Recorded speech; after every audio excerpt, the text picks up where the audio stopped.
What's up? Hey folks, Jerry here. Welcome to the Pioneers of Insight podcast, a show that explores the wipeouts, crackups, and recoveries of inspiring and influential people. Here you'll get the stories of the quest to find success beyond the struggle and the great leaps of innovation that take us there. People that sound like this. JLD. What's up, man? Jerry. What's up, man? What's up, brother? Thank you so much, Well, I'm Jerry. excited to be here, Jerry. Thanks for inviting me. Thank you so much for having me. Fun today. Keep telling your story as well. Yeah, man. Calvin Wayman, how you doing, my man? Hey, doing super well. How are you, Gary? I'm doing great. I dig the beard. Yeah. Today we deep dive the life story of Calvin Wayman, whose life turned around after facing a man named Frank while working as a door-to-door solar salesman. All right, strap in, folks, as we head into a story about facing fear and finding answers in unexpected places. Enjoy, and I will catch you on the other side. And then SoCal. So I lived in Oceanside for a bit. I got you.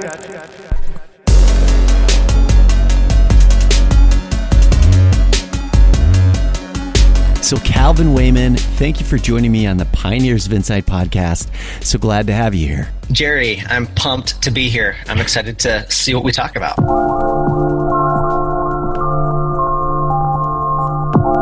How I see myself is I'm a regular dude that's going after it. Mm-hmm. And I think that's important because when I was first getting started, I would look at these great big overcomers or these people that I looked up to, and there was this separation between me and them. And how I see myself is I am like every other regular person that just has a dream. And I want to be that example to somebody that's also just like me, that they can do it too. I'm no better. There's nothing special.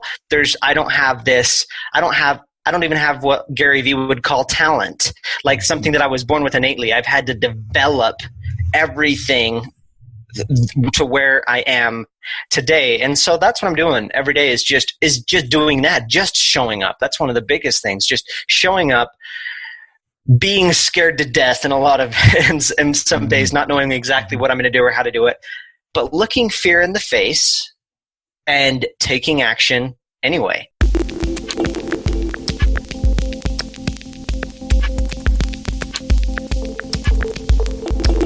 What is it about you, Calvin, that you were able to see the value of vulnerability so early in your journey? Because I thought something was wrong with me when I first got on the journey. Like, I would look at people like Tony Robbins or Steve Jobs or Jim Carrey, like just people that I looked up to that I viewed as successful. And whenever I tried, whatever it was, whether it was a side hustle, whether it was stepping out in any way, it was freaking hard. Mm-hmm. And I fell on my face. And at first I thought, maybe I'm not cut out for it. Maybe I wasn't born to do this. Maybe I don't have the talent to pull it off. But then as I went deeper into people's lives, like reading Steve Jobs' biography, actually both of them, or seeing vulnerable moments in Jim Carrey, or going to events and actually rubbing shoulders with my idols, and seeing their humanity, it was like an epiphany. I was like, holy crap, these people are human beings. Man, I wish somebody would have told me that. Man, I wish that there was something I could see that. Because when you're starting out, you think that, like, if you want to emulate them, that it needs to look exactly like them. But even them, they went through that. They had to be an overcomer. You know, they had to go through the struggle, and that was huge. I hear this. At a critical stage in your own journey of success and happiness, you saw the difficulty of it, right? That this is a steep mountain to climb, but Calvin Wayman said, you know what? I'm going to dig a little deeper and I'm going to take a positive risk here to go out there and actually look for the humanity. What is it about you that was able to do that, do you think? I don't know if I was looking for it.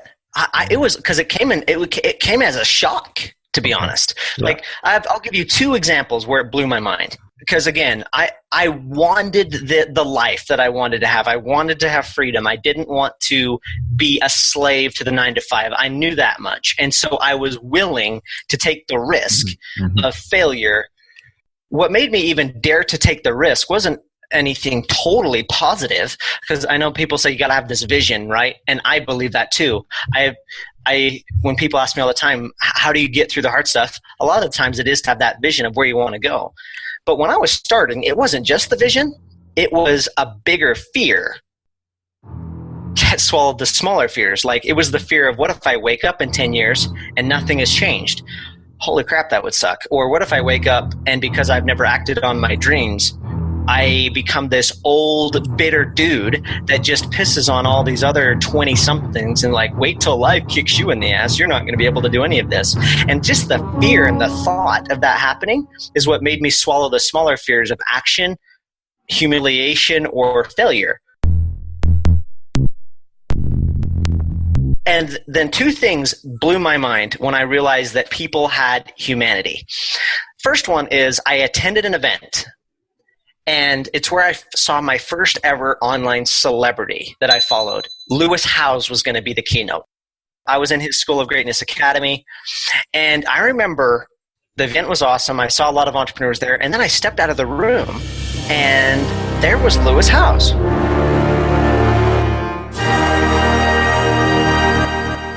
And the thing that blew my mind is I looked around, I was like, wait, where's his security? Where's his paparazzi? Like, there was only like 2 people by him. And then I walked up to him, and I was standing right by him. And I was like, what? How am I standing next to Lewis Howes? You know? Like, and then I started talking to him. I was like, whoa, this dude you can have conversations with. And then I think there was something that he told me about, like, something that didn't go well on his trip there. And I was like, what?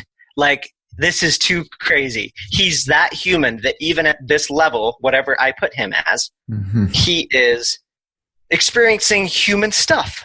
And then a short time after that, here's the second thing that blew my mind. Late one night, I started searching videos of Gary Vaynerchuk when he was first mentioned on the internet. So I was doing a Google search and ranking it by date, not by relevance, but by date. And I was like, when was he seen the first? And then I saw a video that has to this day been the most inspirational video I've ever seen of Gary Vaynerchuk. And it was not him ranting. It was not him saying something awesome that struck a chord. It was a video that somebody recorded him on stage doing one of his first ever speeches in public. And something crazy happened. He opens it up for Q&A. Now, if anybody's listening to this, you know Gary Vaynerchuk, you know that Q&A is where he shines. Like, that's what he loved. You ask questions, and I answer them. He opens it up for Q&A, and guess what happens? Nothing. There's just crickets. Are you kidding me? Yeah, I went to events where the line's massive. You can never get through all the questions to ask this dude. He opens up for Q&A, and nobody even has any question to ask him, like, who's this dude? In fact, he then had like a couple hecklers. And it was just this awkward moment. And then he was like, nothing? Okay, guys, see you later. And then half-hearted applause. It was so weird and awkward. And I was like, OMG. Like, this dude right now is making $120,000 to give a 1-hour keynote, and this is where he started? That's where he came from. It was like, it blew my mind. I was like, holy cow. I get it. I get it. There's the connection, right? This is where you plug in. But this is also what I'm hearing here. I'm going to try to connect some things for us. How you show up in your life each and every day as an entrepreneur, as an influencer, is this, with vulnerability. Here's what I hear in your stories already, that along the way you had to run into yourself a lot, which meant you had this vision of what it looked like. And it was a false vision. It was a false image of what success was. And this is one that gets portrayed in culture a lot. But that didn't stop you. You got close to the greats. So that was good. I hear your superpower shining through already, that there's like this perseverance piece. Take the listener in what you would consider probably your lowest point in your life, and maybe we can start to talk about what you got out of that. I know it. My lowest point was right after I quit my day job and decided to give this a shot. And it's so weird because when you just said that, I'm starting to feel a rush of emotions come through. Mm-hmm. It was deep. So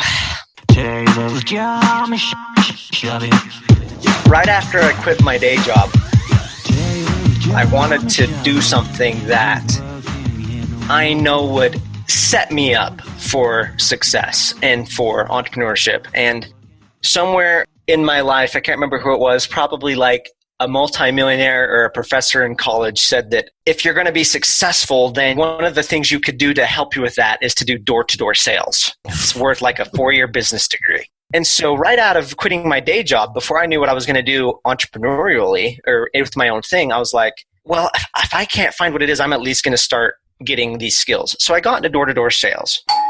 The first couple of weeks, I had a trainer. And with the trainer going out, we got a deal every day. We were selling solar energy in Southern California. So it was now time where after that 2-week period, I was now going out by myself. And in that transition from trainer to now by myself, I also took a big plunge and said, "Okay, family, wife and 1-year-old, I'm moving you to California. Yeah. We're actually going to do this. Let's sign our name on a lease that's 3 times the size of what we're paying in Utah with the bet that this is going to work."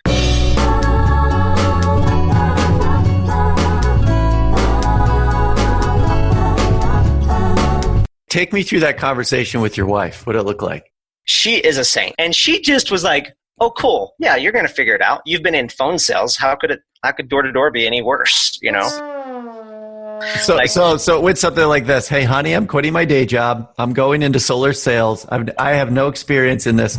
We're moving in an entirely new place in the world on the other side of wherever you were at, right, in California." And she was like, "Okay." Yes. In fact, where it really started was, "Honey, I'm quitting." We talked about it for a long time. I was like, why can't I get myself to go do this entrepreneurial dream? And then it ultimately just came one night, "I'm quitting." And when I went and met the next day and said I'm quitting, it felt so right. Like I'd never felt lighter. Now, a whole nother story is what I felt like 24 hours later. Because what was that? I've so much anxiety, is like, holy crap, I have all these bills. I have all this debt. I have rent to pay. It's for real. Like, what am I going to do in a month? I got to find something. And so that's what led me into the door-to-door. So I move out there, sign my name on everything, and then start knocking by myself. Is it like classical door-to-door where everybody groups up and they say, "All right, here's where you're canvassing. You're going out"? No? More you. It's even less than that. It's more like how this was set up. It's like you're your own boss. Like you have no supervision. Decide where the neighborhood is that you want to go and just go do it. There was no group. It was totally solo. So if you had a confidence rating in terms of where you're at day one, where were you at, do you think, from 1 to 10? 1 to 10 was probably actually around 7. Wow. On day one. Because I had this excitement and nervousness at the same time. Yeah. And I go out there day one because I'm like, okay, I'm going to do this. I got a deal every day for the last 2 weeks, but I'm going to make this happen. I hit 75 doors roughly, and I end with 0. So now that 7 is not 7 anymore. It was like shaking me. And I was like, well, I've been in sales enough to know that sales is a numbers game, so it doesn't come evenly. So that means if I'm usually getting 1 a day on average, then tomorrow I'm due for 2. So I was like, okay, chin up. I'm probably at like a 6 when I start day 2. I go out there, hit another 50 to 75 doors, and that day I now have still 0. Day 3, another 50 to 75 doors, 0. Now it's like all this what if. What if you make zero forever? What if you don't make rent that's coming up in 3 weeks? What if you and your wife and your 1-year-old live on the streets just because of your selfish desires to want to be an entrepreneur? Why didn't you stay at that day job as a manager? Are you stupid, dude? And beyond that, like, dude, you don't have any friends. You're alone here. Nobody, like, what are you doing? Like, on a scale of 1 to 10, I'm probably at a 3. And I'm like, this sucks so bad. I felt so like crap. Then I go out to day 4, still 0. Day 5, still 0. Day 6, still 0. Day 7, 0.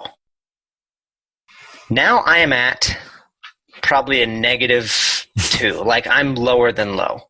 I am so low that I don't even know what reality is at this point. It's like numb in a way, but not numb because the pain is so intense. So anxious that I vomited. Insane. But I go out there on that day. Day 7. And I go to a guy's house and I give him the full pitch, which was a rarity because the thing you'll need to know about solar is the reason I did solar is I thought that would be the really smart thing to do because California was the biggest solar state. But everybody else also thought that. So there was a ton of competition. So if you even if the customer even heard the word solar, they usually slammed the door in their face because they had 15 other people in the last month come to their door. So with this guy, being able to give the whole pitch was a bonus. And then he said something that surprised me even more than being able to give him the whole pitch. He said, "This sounds awesome. I'm going to do it." I was like, finally! God, thank you. Holy cow. I need to have 7 at this point, really, but just a spark of hope. Thank you so much. I needed that. Thank you. And so I took down his information, and then I had to do one last little step. I just had to do a quick public utility credit check. So I get on the phone. I'm like, here, his name's Frank. This is his address. And then the very last thing, I just hand the phone to Frank. And all he has to do is say, yes, that's my name. Yes, that's my address. We're golden. I hand the phone to Frank. I'm back there just writing on my notepad, feeling like all of this sense of relief just going off of me, like all this weight. And I'm like, okay, there's hope. There's hope. And then I hear Frank do something that I can't even explain what it felt like. But Frank says, I don't really want to have to do a credit check here right now. You know what? Cancel everything. I freaked out. I grabbed the phone from Frank and I was like, dude, we're good.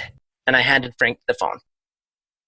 And then the most awkward 10 seconds of my life, probably, it felt like 5 years, he has the phone up to his ear and we're just staring at each other. And then he says, okay, this guy Calvin talked me into it. I'm going to do it. But I hope your CEO is listening to this because I still think it's them that have to do a credit check right now. You know what? I actually talked myself out of it again. I'm not having this dude Calvin talk me into anything. Cancel everything and send me an email confirmation showing me that you canceled it. Click.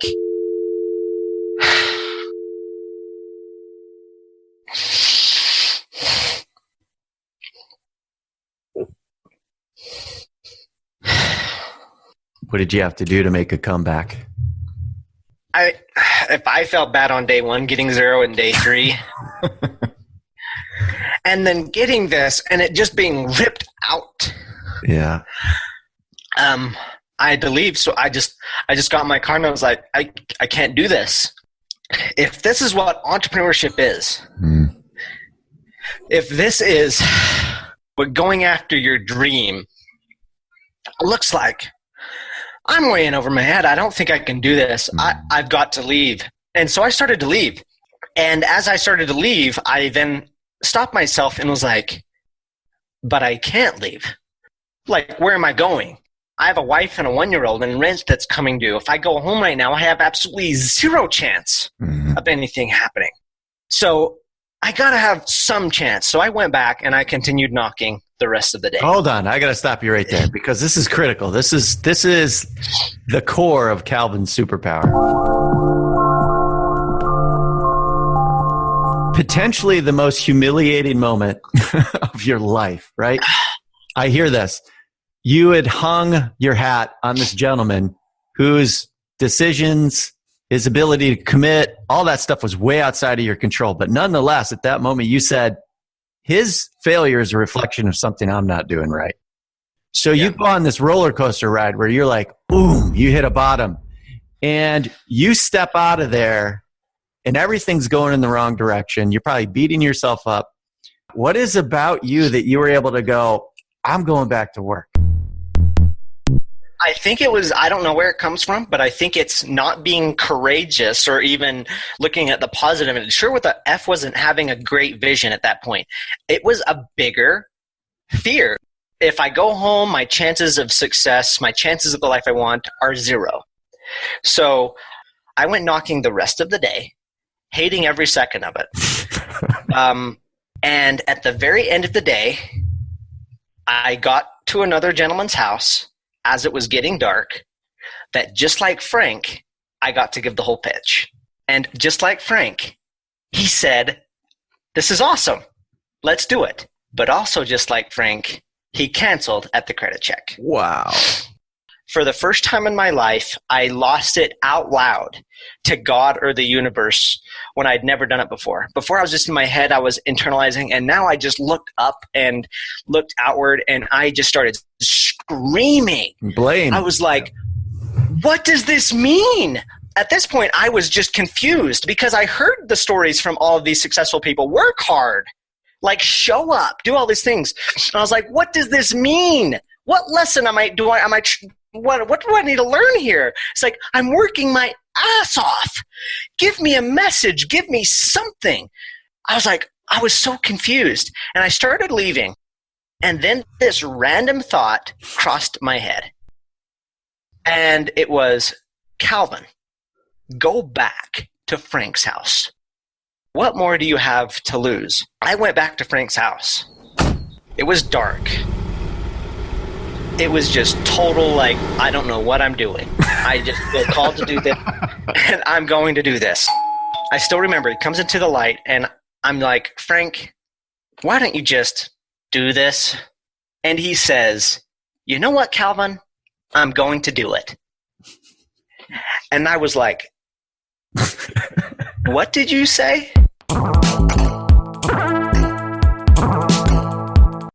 He put his hands on my shoulder. He makes me look up into his eyes, and he says, Calvin, yes, I know. I can tell you're working your ass off. But don't quit. Keep going. Never give up. I finally got the lesson.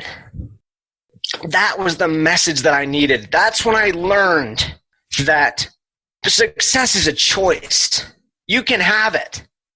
Whatever it is you want, you're in control of this game. I just learned that day that it was in my control. Success is just not giving up. Like, I'm just going to lock on. That day is when I got it. Like, I was doing it a little bit along the way and I didn't know why. And that was like, it just kept hitting me and like, dude, learn the lesson. This is what you're doing. And then I just got this conviction. When I want something, I don't have to just worry and wonder and hope. Can I get that thing? No, I can get it. I'm just not going to stop.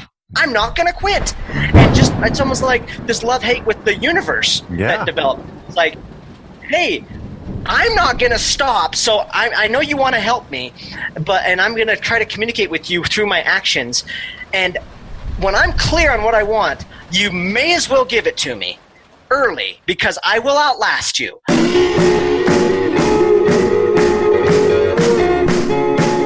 Thank you for being so vulnerable and sharing that story. I mean, I think it's a truly magical story because there's so many elements that are of value in what you said. Here you are having a sense and intellectual understanding of what hard work is. But when you run into it, right, you're like, there must be something special about me that the universe is turning against me.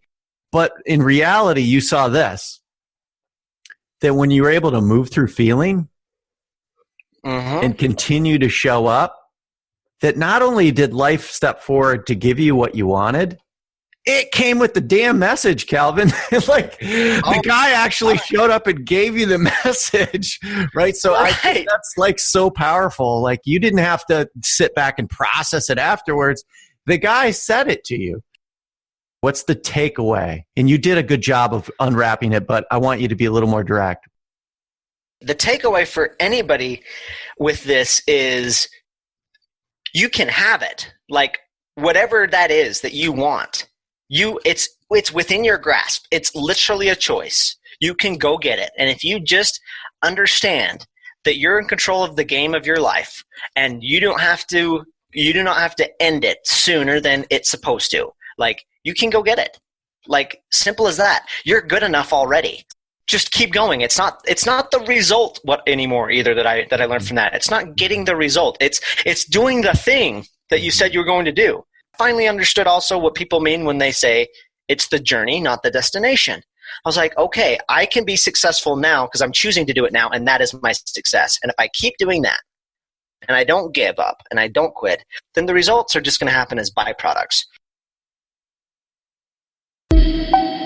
You know, typically I like to dig in a little bit deeper to get a sense of your background, to hear where maybe some more of that strength showed up. So I'll ask you just really quickly before I take you into the go. Okay. Do you think there was any people from your life that showed up in that moment? When I got into phone sales, I sucked. I hold the record still at that company for the worst performance a sales agent ever had. But then the founder of that company kind of took me under his wing and said, if you commit to doing everything I teach you to do, then I'll keep you. I'll make you my little experiment. And because you're young, you're raw, and you're moldable. And I know how to sell, and I know the principles. And if you do what I tell you to do, I'll keep you. I did what he taught me to do, and I became the best in that company. One of the first principles he gave me was never hang up. Just don't ever hang up. If you just don't ever hang up, then you're going to have a chance. And then the other mentors is I grew up in a middle class, actually probably lower income household. Employees, I didn't know any entrepreneurs directly. And I did not know until I was in my 20s that you could really create the life that you want to live. And it wasn't until I started reading books. Robert Kiyosaki, Dale Carnegie, Stephen Covey, those people became my mentors. I come from a similar kind of working class poor family, right? And I've noted I had a similar path to you. Is like I started to gravitate towards powerful mentors in the media end, right? But I found myself after doing that, swinging back around and looking at the value of what I learned from my own family. I'm doing that this year. Like I just barely started reflecting it because throughout all this, I was like, man, I didn't get much, but I did. Especially from my mom. I was homeschooled my entire life, all through high school, and I see the value in that because I wasn't just put in a system that I just followed. Like that developed. I can create my own thing. I learned myself. I graduated when I was 16 with my high school diploma because I got to go at my own pace. I learned to figure it out myself. I wanted to create it, and also. Growing up, since we things were kind of tight, we were used to not getting much, and so if we made money, we were actually supposed to turn it into the family and then disperse it where it needed to be dispersed for the family. And I was like, but there's things I want, and so when I was younger, I remember I would sneak eggs out of the refrigerator that came from our hens, and I would go sell them, or we would can fruit. I would go sneak fruit out of the cellar and go sell it. And my mom, again, not putting me in public school, I think that developed me into, you know what, I don't want to just follow a system. I want to do it my way. Well, I hear resourcefulness too and resilience, right? So that I hear that. Now, this is just me reflecting on what you're saying. I hear that having equal weight in terms of the other mentors, right? Like those two things married. So mom was a powerful mentor, but also your way of life, right? It taught you how to be truly resourceful and draw from yourself. That's what I hear. Yep. So let's move us forward a little bit. There you were at the end of your story, looking at your life. Where did you see yourself going at that point? Like when you started to make sales, you moved and you persevered. Where did you see yourself going, and where do you see yourself going now? Owning my own business. I saw myself owning my own business, and I wasn't going to stop. And then I ended up making some big decisions, and it made those big decisions easier to do because I realized it's just on me. I just don't have to quit. One of those big decisions was I hired a business coach and a mentor for $20,000. Coming from the background I was in, that was an annual income just a few years ago, to be totally transparent. And I was like, well, if I want to be a millionaire, which was my ultimate goal and still is, then I need to be able to invest in myself and do that. And plus, I'm in control of this. I don't have to worry if it's the right decision. I'm just going to make the decision and then make it right. It's what I do after the decision that counts. It's what I put in after. You can always create a self-fulfilling prophecy of good or bad decisions based on what you do after. And so I decided to do big things like that, and started my own company. And less than a year after that moment with Frank, after being in the most debt I've ever been in my entire life, I became officially debt-free for the first time in my entire adult life. Mm-hmm. Even after the big investments, just by going after it, starting my business. And where I see myself going now is it's all about scaling, and realizing and learning that I don't have to do it all. I can get help. Just like I had help with a mentor, I hired 3 people last week. And so I'm looking to build this thing so that it's an asset that runs with or without me. And so I'm looking to put the people in place to do it. And I've never started a business before. It's only been a year and a half since it started. So there's a lot of things that are new. But I'm just still have the same mindset that I'm going to have to figure it out.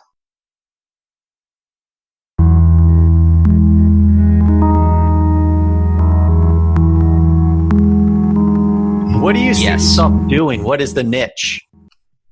That's what I do. Is I have a social media management company, and I'm passionate about it because it's helping my clients and just regular people or businesses get their message out there to the world. Something that would have been such a hard barrier of entry 6 years ago, or even 60 years ago, impossible. So that's what I do now, is helping people get their message and their story out to the world. And then I wrote a book, my first book, about a year ago, Fish Out of Water, and doing a lot more speaking, and I guess sharing kind of this message, not just on social media and how to be effective on social media, but some of these life lessons that I think is important for new entrepreneurs to learn and to digest on their journey getting started as well. Well, one of the reasons I plugged in to you is how powerful your message is already, right? I mean, this whole show is about the overcomer mindset and vulnerability and leadership. Started. Yeah, and your voice is loud enough that I gravitated towards it. I was like, I got to plug into this guy, and I could see why. You share in a very vulnerable and open way. Let me ask you a question. You're balancing all these things, the responsibilities of moving your message forward, the business end, the family. I hear the family in the background. What do you do each and every day to keep yourself in flow, in moving? What is valuable for our listeners to hear? I create space for myself first every day. This was something that came out of when I started doing the door-to-door that I did as a necessity, not as a nicety or that I heard some hack like meditation and stuff. Like, I've learned that if you don't take care of you first, then you can't do any of this other stuff. So what I do is I block out my morning where I can get still by myself, no distractions, no anything, and I can just be calm and breathe and be with me. And so in that time, I will meditate, something that I picked up a year and a half ago when I was in door-to-door, or 2 years ago. I have my visions and everything that I have written out. Like here on my desk, I have my 2017 vision, and I have each of them, and I have them written out as though they have already happened. And I look at them and just kind of take it in and feel like what I'm creating, what I'm already on the path to creating, and get centered and clear on that before anything else. And exercise. I exercise every single day. And try to get to bed at a decent time. Like just putting me as the priority first, knowing that if I take care of that, then I can go dominate at everything else. I'm going to take you out with what I call the power question here. So it's 40 years from now and your children have children. And one day, a gaggle of them find you at your desk. Maybe you just finished delivering a speech at an online summit. I don't know. But one of your grandchildren turns to you and says, "So we've been hearing a lot about success, Grandpa, and we don't know what that means. Can you tell us what that means?" What do you tell him, Calvin? Success is making a decision on what you want and taking an action every day to get it. It's not the result. It's deciding what you want and just taking an action on it. That is success. All right, folks, that's a wrap. If you enjoyed the episode, please leave a review on whatever platform you're listening to. This just helps put it in the hands of the people likely to get something out of it. If you'd like to dig a little deeper and see what we got cooking here at TOOWi Media, you can visit our website at TOOWimedia.com. Wishing you grace to fill your sales today. Stay great in the meantime, and I'll see you on the next Pioneers of Insight. Done. Success is a choice. You can have it. Whatever it is you want, you're in control of this game.